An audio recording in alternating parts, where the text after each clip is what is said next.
May nga po Negros. Ini ang Digicast Negros X. Ang nagapanguna nga napulo ka mga balita sa isla sa Negros ang amo ni Gadulong sa inyo.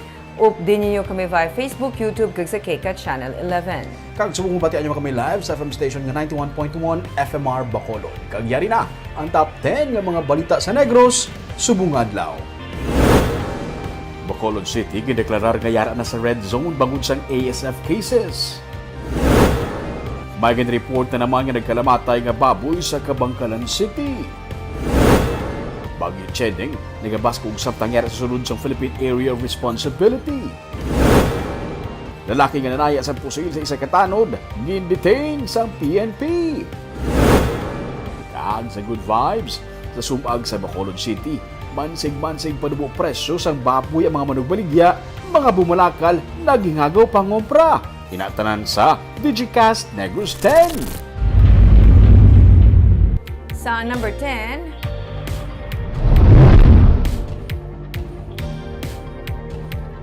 Bagyo Chedeng ang nagakusog samtang yara sa sulod sa PAR. Sa weather forecast sang Pag-asa, yara na sa 1,190 kilometers east sang southeastern Luzon si Chedeng, kag may kabaskugon nga 75 kilometers per hour, kag pagmadlos nga 90 kilometers per hour.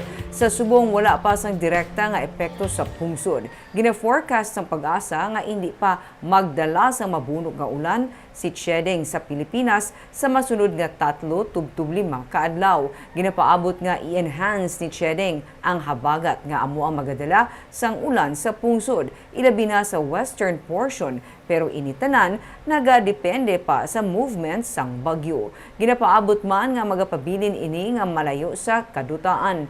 Ang Western Visayas nga nagalakip sang Negros Occidental kag syudad sa Bacolod ang makaeksperyensya sa magalumon nga kalangitan nga may talagsa nga pag-ulan kag pagpanaghuob bangod sa southwest monsoon, localized thunderstorms.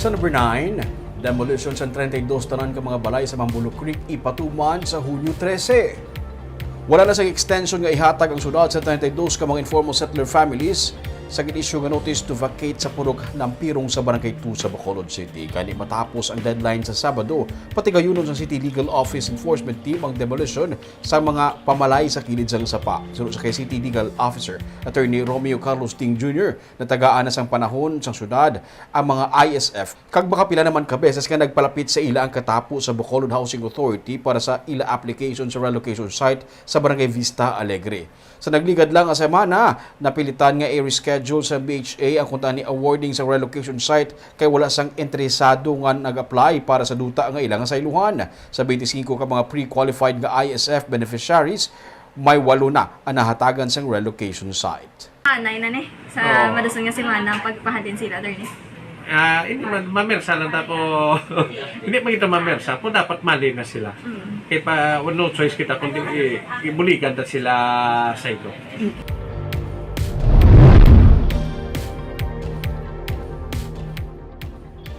Sa number 8, IT experts kag consultants ang ginakinahanglan karon bangod sa nga global cybersecurity threats. Kung sa tuanay, nurses ang in-demand, ilabi na sa abroad, suno kay John Avila, ang pamuno sa USAID, ang information technology expert, ang makabig nga trending nga trabaho subong tungod sang demand sa digital technology kag pagpanghangkat nga dala sang cybersecurity threat. Sa report sa Kroll, isa ka technology and cybersecurity provider sa pungsod, 3 sa 4 ka mga kumpanya sa pungsod ang apektado sa cyber attacks sa nagligad nga tuig. 70% sang mga information technology kag business process outsourcing companies sa pungsod ang nagakabalaka sa epekto sa data loss, kundiin 59% ang tugas ng cyber attacks. Wala sa o kung 8 sa napulo ka mga call center firms ang nabase sa Estados Unidos nga may masobra sa 22 billion pesos nga investment. Kabahin ini sa mga negosyo upod sa mga mga financial institution na nagapangatubang sang pagpanghangkat tugas ng cybersecurity threat. Sa buligman sang USAID, kinutuyo sang embahada sa US nga mapabaskog pang cybersecurity measures sa mga institusyon sa pungsod agud nga mapalambo pang ekonomiya kag mapaiway ang pagpangbiktima sa cybercrime organization sa pungsod kag bisan abroad. You don't need a full certification for that. So, but you need those people. So, even a non-graduate can fill up that position. So, our experience in the BPO sector places us in a very good position for cybersecurity. But the issue here is awareness. People still think they should be influencers. When there's a growing field here called cybersecurity, people still think of other professions. Cybersecurity, you don't have to leave the Philippines. Protecting the network. We know that at the very highest levels of the Marcos administration, there's an awareness that cybersecurity is an issue. There's an awareness that the network needs to be protected. So we have very robust conversations with the DND, with the DFA, with others on how we can, with DICT, on how we could work to form a national cybersecurity plan for the Philippines. And then we're also talking to the private sector and economic actors on how they can protect the networks, the threats they see, the opportunities they see. This is an important field, and it's an important place where I think the Philippines can be a leader. Sa number 7,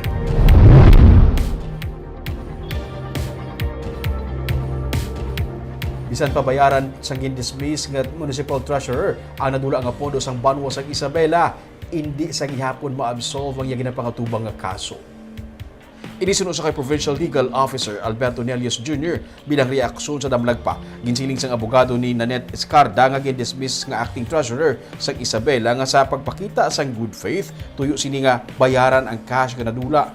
2.6 million pesos ang ginreport nga nadula nga cash. Sa karon, ginahulat pa sa probinsya ang order gikan sa Civil Service Commission para sa ilang nga comments sa gin-file nga appeal ni Nanette Escarda matapos ma-dismiss bungod sa grave misconduct, serious dishonesty kag malversation of public funds nga kaso administratibo. Magahatag naman ang probinsya sang assistant sa LGU sang Isabela sa plano sini nga magpasaka sang kaso kriminal batok sa anay treasurer. Ang mga administrative cases such as grave misconduct and serious dishonesty, these are grave in nature and cannot be subject to any settlement. No?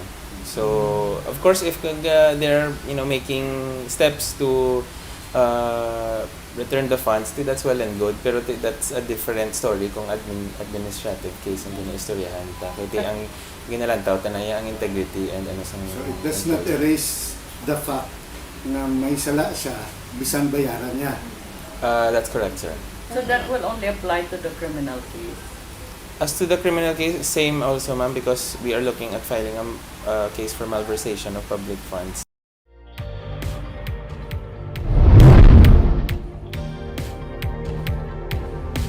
Sa number 6, mangunguma sa Calatrava ang gindetain matapos nga manaya sa pusil sa Barangay Tanod.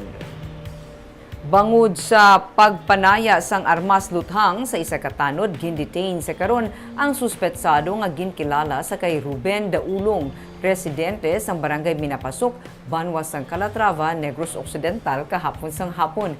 Sa investigasyon sang kapulisan, si Daulong ang naglampo sa tricycle sang tanod nga si Albert Mehinay, gani ginpabarangay ini. Sang nagpadulong na sa Barangay Hall, nagtabuanay sanday Daulong kag Mehinay, kundiin nagluntad ang nilalisay nila nga duha.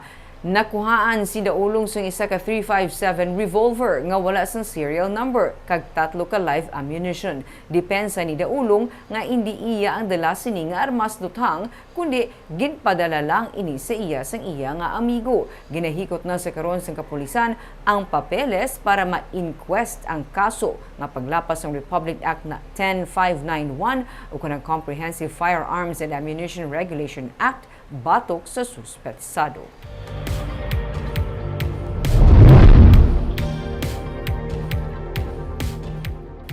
Sa number 5, isa ka persona pilason matapos matiruhan sa Sipalay City.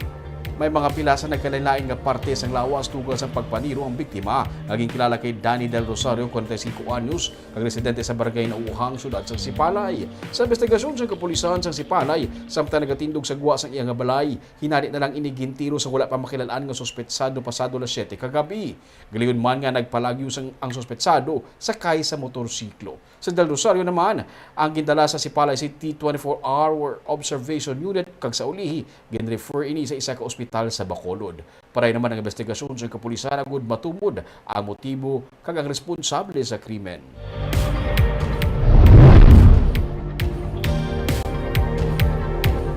Sa number 4, formal nga ginpasakaan sa nga kaso administratibo ang duha ka mga empleyado sa Office of the Provincial Agriculturist angot sa nadula nga abono sa Rice Processing Center sa syudad sang Bago. Suno kay Provincial Legal Officer Alberto Nelias Jr. na bato na ni Hermenegildo Basilio sa Hunyo 2 ang kopya ng formal charge samtang igaserbe pa kay Joy Cardinal ang kopya sini bangod siya ang on leave pa. Ang duha nga pareho agriculturist 1 ang gincharge sang kaso nga grave misconduct, serious dishonesty kag malversation of public funds angot sa pagkadula sang 789 ka bags sang abono nga nagabalor sang 2,367,000 pesos. Sila ang ginapapanaugan man sang 60-day preventive suspension. Sunod kay Nelias, may 3 sila kaadlaw humalin sa pagkabaton sang formal charge nga magsabat. Pwede sila nga mag-submit sa position paper o kung magpaidalom sa isa ka formal investigation. Sa formal charge nga ginlagdaan ni Governor Eugenio Jose Lacson, nakasaad nga ang duha ang in charge sa RPC warehouse sa Bago City. Sadtong October 18, maga-withdraw kuntani ang kawayan sang abono nga naalat sa ila. Pero wala natigayon bangod wala na sang nabilin na fertilizer.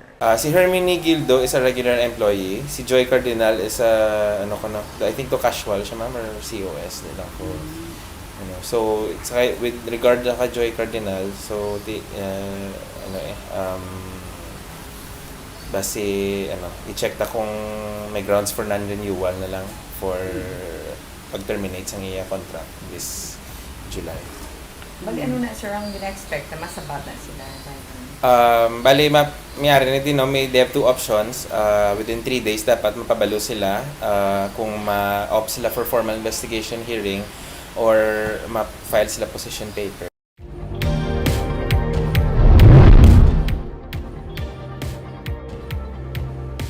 Sa number 3, Kabangkalan City nag-report naman sa nagkalamatay nga baboy sa ilang lugar. Inikaduhan ng LGU sa 6th District nga nag-report sa hog deaths. Sa records ng Office of the Provincial Agriculturist sa Hunyo 6, may 146 ka mga baboy nga napatay sa syudad. Sunod sa kay Mayor Benji Miranda, ang Daan, Banwa kag Biniquil ang mga apektado nga mga barangay. Ang Kabangkalan ASF Task Force ang nagapakig-angot na sa disposal and containment team sa probinsya para sa mass burial site sa mga baboy. Kaginapatigayo na ang hugot nga pagbantay sa kada barangay sa karon agon tumalikawan ang paglaptas ang balatian sa mga baboy. Suno kay Miranda, ginahulat nilang resulta sa blood sampling nga ginpatigayon. Ang ilog sa 6th District ang nag-report man sa masobra 100 ka mga pig deaths. Sa June 6 nga report, may 10,729 ka baboy ang napatay. Ang report kahalitan nagdangat na sa 122.1 million pesos. Ang nasakpan na lamang sa karon sang 1st District ang wala pa sang na-report nga pig deaths. Assistance sa mga apektado nga ang ginahikot naman sa pila ka mga LGU. So far meron duha, no? Ang barangay Biniquil and Banwa, siling okay kung naikot kasi kung may business man kita makadeclare sa state of calamity, no? Kung para sila pabuligan mga fundraisers, no?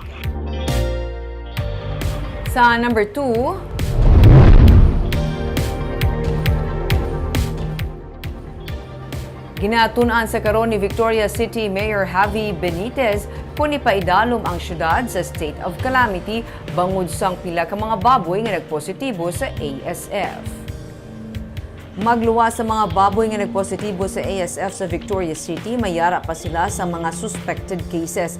Gani, gina-consider man sang alkalde ang pagpaidalom sa state of calamity sa syudad. Ginalantaw nga yara sa 16 million pesos ang hog industry sang Victorias.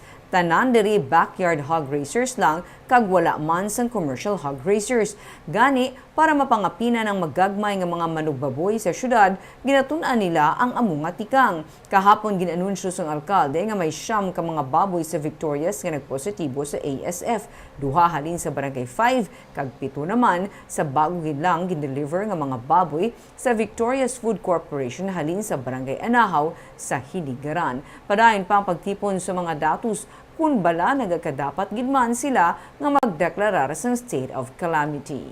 So I think we'll really take this into consideration because the impact of this is huge, especially for farmers who are solely dependent on this livelihood. So I think a state of calamity in this situation, in this socio-economic landscape, I think may be considered. But of course, every day we're getting more data. Kaag sa numero 1 sa mga balita subong nga adlaw.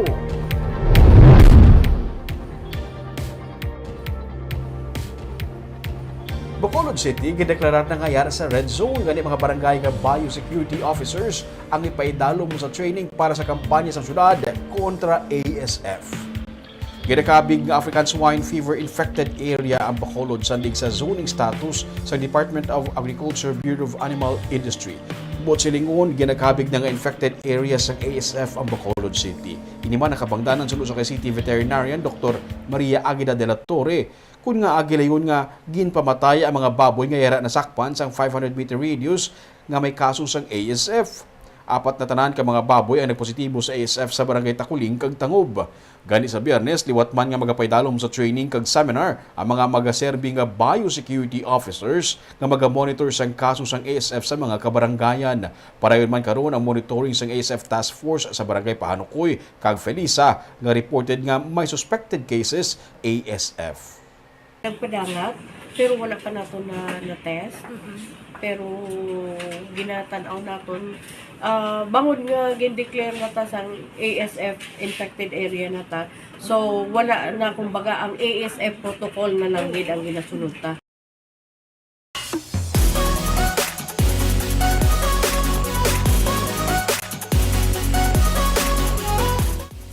Sa Good Vibes, nagbarato sang halos katunga ang presyo sa nga baboy sa Barangay Sumag sa Bacolod City. Magkompetensyahanay sa negosyo mansig panubo sang presyo gani mga customer ang nalipay bangod may barato nga sulud-anon. May report si Romeo Sobaldo. Alas 11 sang aga, naghubas na ang unod sang sininga tapangko diri sa may crossing Abuanan sa Barangay Sumag sa Bacolod City. Tanan-tanan nga parte sang baboy, ginubos bakal. Gani ang manuglasa sang baboy nga si Edgar Navarro, nakasiling man nga temprano pa sa makapahuway. Paano abi kay 140 pesos lang ang kilo sa ginabaligyan nila nga baboy. Sagwa sang baligyaan, may dako ang karatula nga 140 lang ang kilo sang baboy bisan ano nga parte. Relax na. Sa una, baka labot pa ka mo hapon. Oo. So, antes ni tanan Aga hapon gid man. ang baligyaan ay dire. Oo. Subong ya, relax na. Relax ulat na lang kung basi dalan pa kami di supply. Alin sa Piagamit shop. Display naman. Sang nagligad pa ini nga inadlaw nga amo sini ang ilang nga presyohanay. May stamp man nga halin sa slaughterhouse ang baboy kag wala man sang diferensya ang karne sini. Gani ang mga manugbakal nalipay kay ang mga nagabaligya nagapanubo-nubo presyo. At least subong kono may barato nga sulod-anon nga mabakal sa merkado. Dito sa Piyakan, 160. Sa din, Dira ako sa may samputan. 160 man? Barato di gali man. Oo, nagani nga diri ko nagkadto. Kay 140 bagay. Oo, 140. Tani sa sunod ano na lang 100. Ang ini nga lalaki naghingagaw pa.